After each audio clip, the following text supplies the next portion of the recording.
right, welcome back for video number 2. What we did here is I took the Dremel and I went ahead, and as you've seen before, there was a lot of beverage storage areas and shelves and whatnot in this door. And I went ahead, instead of taking the whole door off the inside and doing the dry erase that I talked about earlier, I just went ahead and cut it out with the Dremel. Here's my Dremel. Just used just the cutter right there.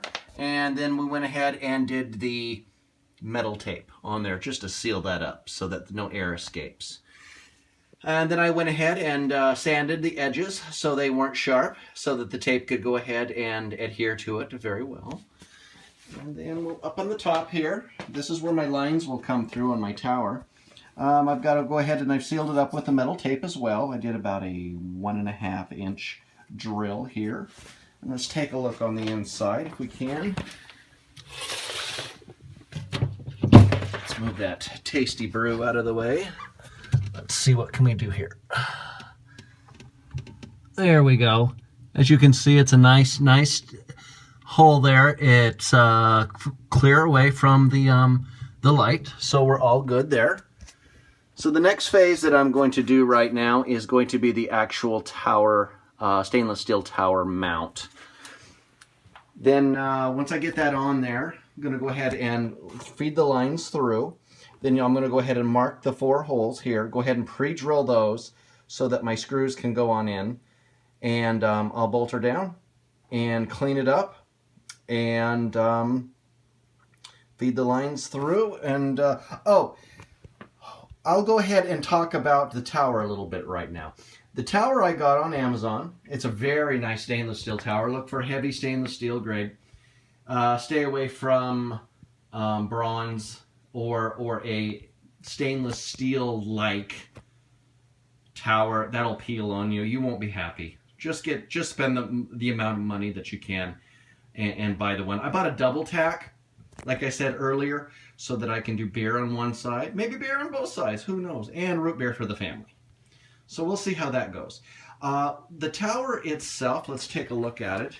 It comes with, this particular one came with 5-foot lines, not Chinese tubing. You want quality tubing. This one said it was quality. And as you can see, there's quite a bit of gapping in there. Well, I'm going to go ahead and take what came out of there. It was a very thin insulation, one of the plastic insulations that you get. I took that completely out. I'm going to add my own. I've got an 1.25 inch foam here. I'm going to go ahead and open that up, run the lines through there, and then stick that in there so that it insulates a heck of a lot better, because you know, you want that cold air coming from the fridge to go up the tube and keep that beer nice and cold in the tube that you have and not get warm at your first pour.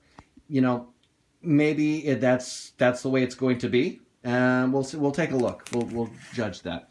So here's my tower right here. So like I said, I'm going to go ahead and put that foam tube in there to keep those lines awfully nice and cold for that beer or root beer. And then we're going to go ahead and mount that on top. So that'll be the next phase. So let's go ahead and without further ado, we'll check it out on video number 3 and see how it's turned out. All right. So far, I'm very happy with what's happening. I've gotten the 2 kegs in there, and they fit nice through the door. And in the back shelf, I'll go ahead and put my CO2. I'll need to get a double tap line on that one. It's a single tap right now, but my beer isn't ready, and the root beer hasn't been made. So, you know, I still got time.